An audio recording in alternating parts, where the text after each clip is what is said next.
After leaving Iceland, we only have 3 more ports of call on our cruise. The first being the capital of the Faroe Islands, Tórshavn. Well, actually, we were diverted to a fish processing port a half-an-hour bus ride from town. At least shuttle buses were provided, since there are no facilities there. But today we're on a half-day boat tour, leaving from the village of Vestmanna. The boat tour will take us along the Vestmanna sea cliffs, and past some of the many fish farms along the way. Welcome on board, and my name is Gunnar. Talk to you a little bit about what we see on the tour. And let me start by apologizing on behalf of our weather gods, who are not exactly smiling to us today. These are salmon farms. Over half of the exports of the Faroe Islands now come from these kind of fish farms.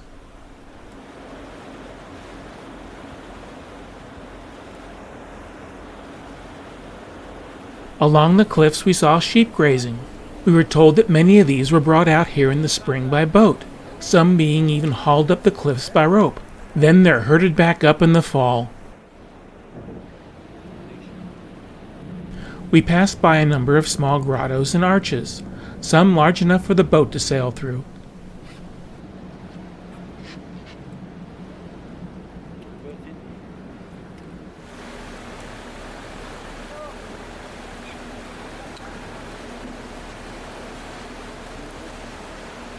And the second colony is coming up just here on the on the right hand side again of the boat.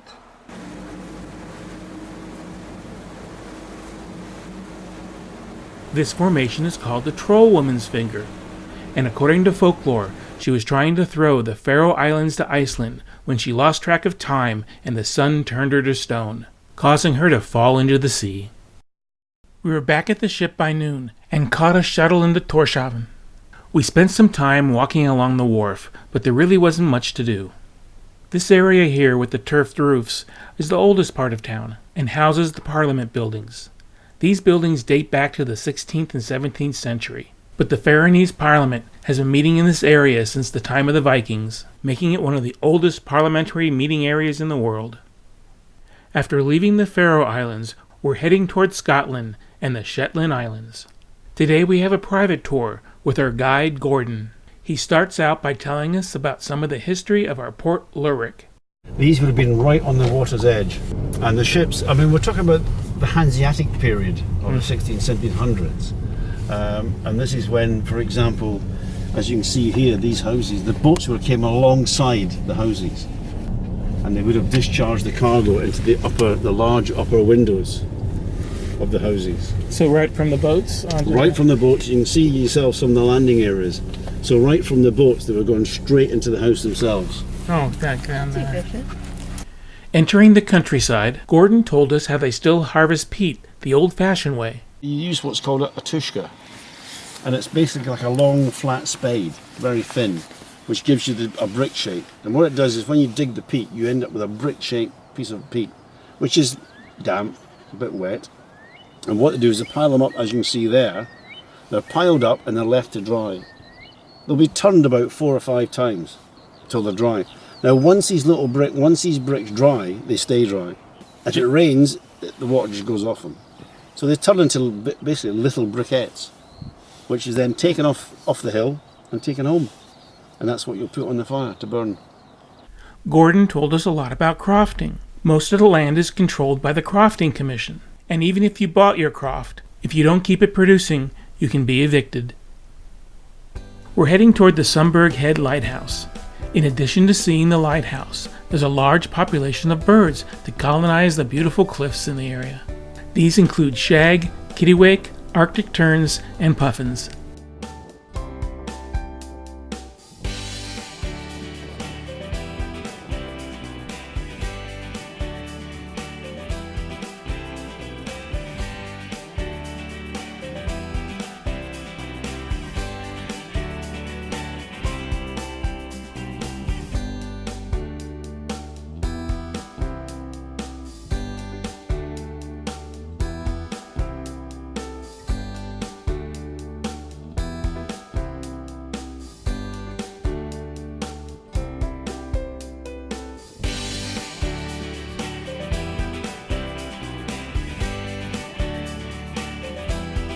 One of the highlights of Shetland is the prehistoric settlement at Jarlshof. In 1890, a storm exposed some ancient stone foundations. Excavations of the site have revealed structures that date back over 4,000 years. What makes this area so unique is that so many different settlements were built on top of each other throughout the centuries. With the lack of wood in the area, many of the structures were just made of stone. Therefore, they've been well preserved over the years.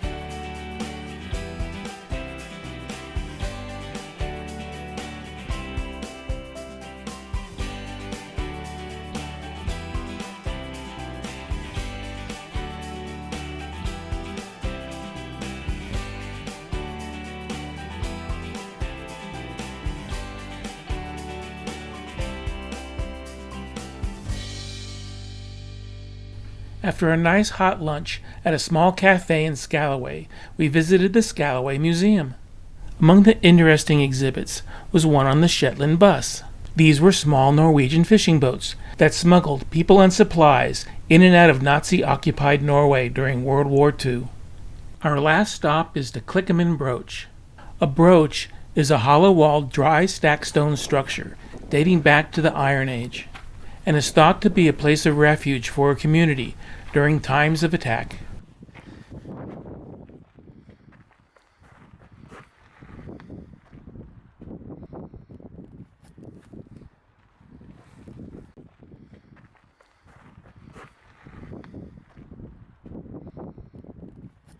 Arriving back in Lerwick, we said goodbye to Gordon and had some time to wander the streets. We stopped in at a liquor shop looking for some local specialties.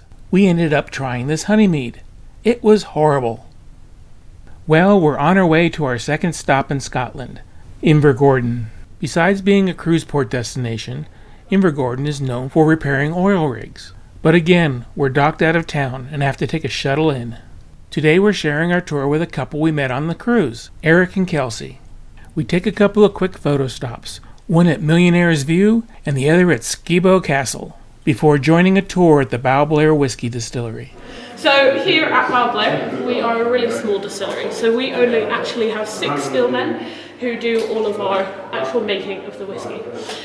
So this is where we get our barley delivered to. Our lorries will back up to here, and they will deposit our barley down into the chute. So you can all come and have a look in here. Hopefully nothing's going to bite you from it. So at the bottom of here you'll see that there's a screw turbine, so that spins around and it pushes our barley up and into one of our malt storage bins. So every week we get either 2 or 3 lorry loads, and each lorry contains 30 tonnes of barley, so we're getting a maximum of 90 tonnes per week, which sounds like a massive amount of barley to be getting, but someone told me that down at Glenfiddich they get 250 tonnes of barley per day, never mind our 90 tonnes per week. So there's a really large difference. We're a really, really small, quaint distillery, if you want to put it that way. So this is our mill. This is a Porteous mill. And so Porteous as a company has made a lot of mills for a lot of different distilleries. If you've been to a few distilleries, you may well have seen these mills before. So Porteous made their mills absolutely excellently. This is the best working part of the whole distillery. So that is excellent for us, obviously, it never breaks down, but the problem is that Porteous had made them so well that no one ever needed a new mill and no one ever needed parts for their existing mill. So they went into administration, they lost all of their money, and you now can't buy any new Porteous mills.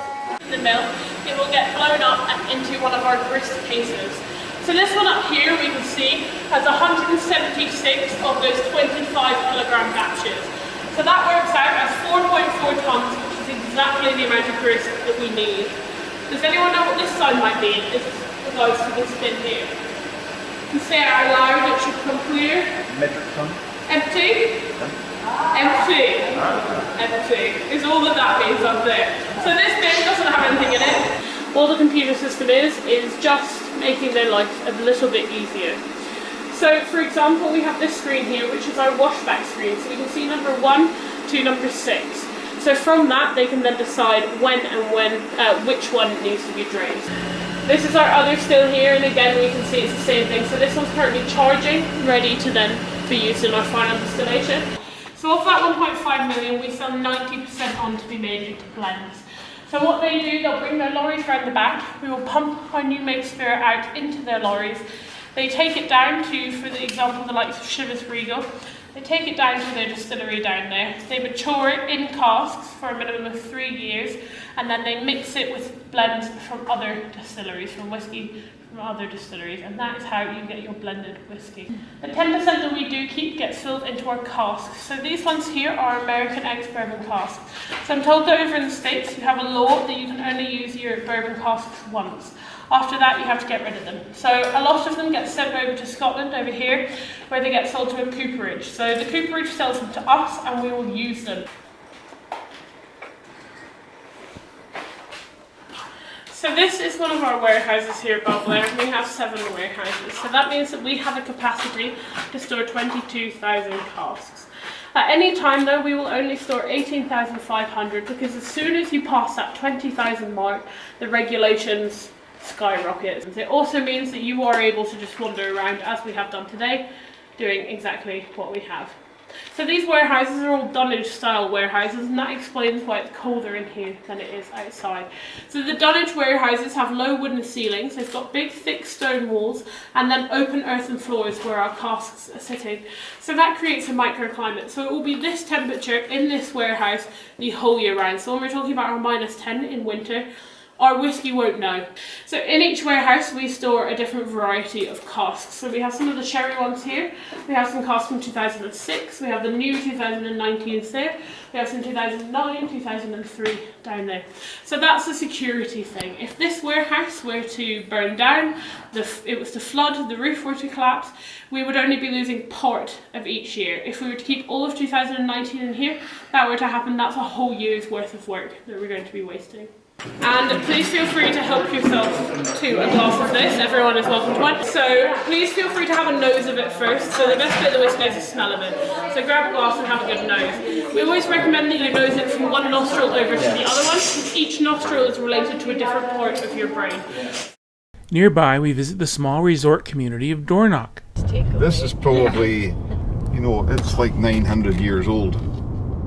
No, 800 years old. Was that the same time the church was built here? Or? It was when it was, same time when it was started. The cathedral has some interesting history. Originally built in 1214, it was burnt down in 1570 during a local feud. It was 250 years later when it was finally rebuilt. In 1893, Andrew Carnegie, who rebuilt and lived at the nearby Skibo Castle, donated an impressive organ to the church. Madonna also had her son baptized here the day before she was married. Elon Musk also was married here in 2010. Our next stop is a visit to Dunrobin Castle and to take in a falconry show.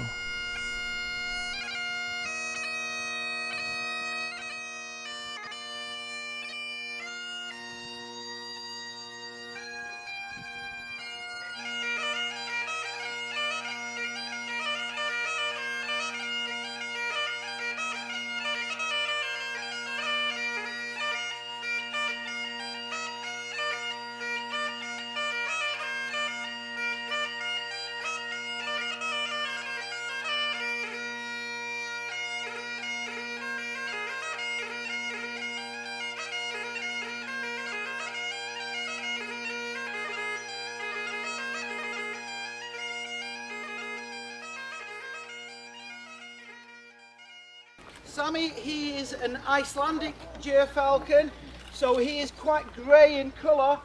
Okay, the next most popular question I get asked here at Dunrobin before we get flying is, Andy, why is he wearing a leather crash helmet? This manages to keep the falcon very calm. If I've got a stressful situation, like vehicles or motorbikes or mowers, they find it quite frightening. All I have to do is place the hood on, and all that goes away.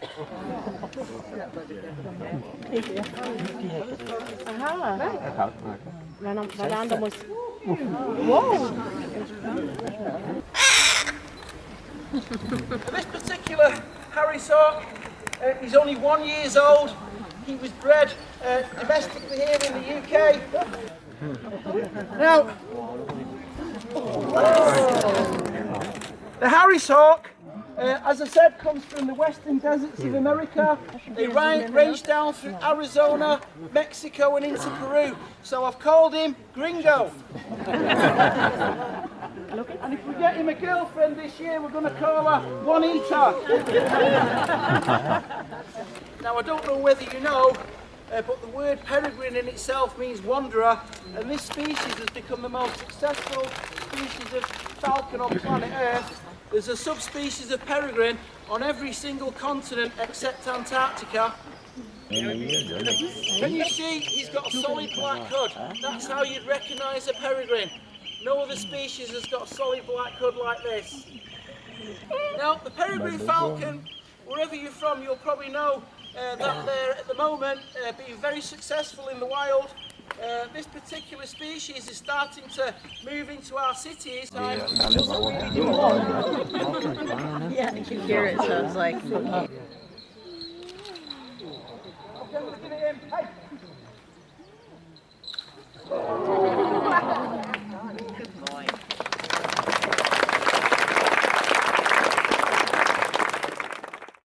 With very little time left, we made our way back to the ship, taking a quick look at some farms and wetlands. These are Highland cattle, known for their long woolly coats. And this is a grey heron, along with some harbor seals basking in the sun. After barely making it for the last shuttle to the ship, we're safely on our way back to Amsterdam. Even though we've been there 3 times, we've never taken the time to see the Rijksmuseum. So we scheduled an extra day to enjoy it.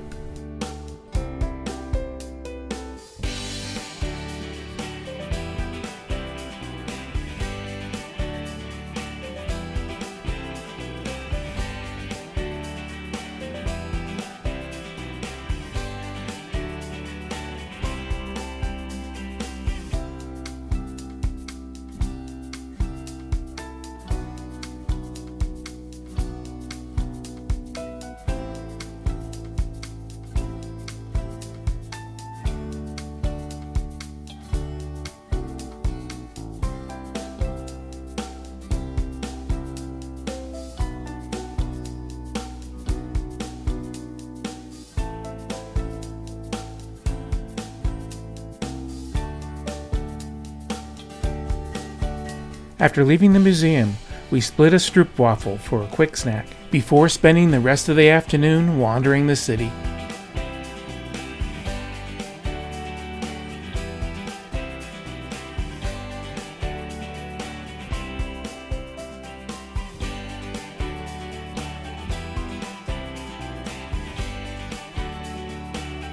With the last taste of a Summersby pear cider, we prepare for our flight home tomorrow morning.